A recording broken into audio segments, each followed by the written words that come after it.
Bunlardan bir kopya istiyorum abi.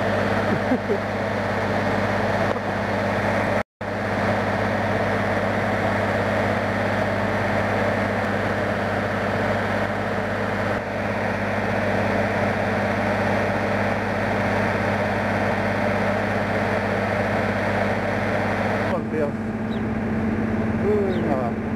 Tamam.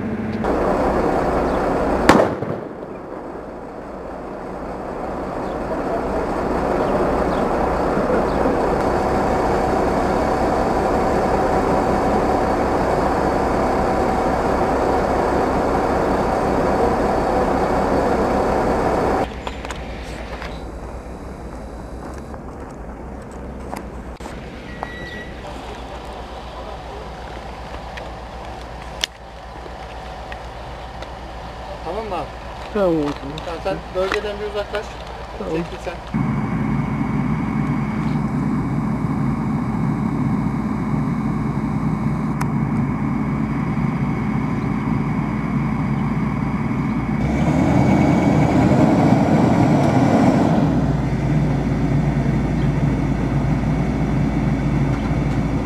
Ezerek koyuyorlar. Hem yoğunluğu artıyor hem patlayıcı şiddeti fazla. Senin söylediğin gibi koyduğu zaman 100 metre etki ediyorsa böyle yaptığı zaman 250 metre etki ediyor. Kristalleşme şeyi fazla olduğu için. Patlayıcı hassasiyetini arttırıyor. Niye falan varsa diye ona bak. Yok,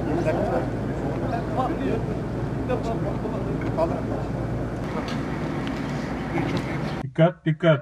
Kontrollü patlatma yapılıyor. Lütfen çevreyi boşaltın. Dikkat dikkat. Kontrollü patlatma yapılıyor. Lütfen çevreyi boşaltın.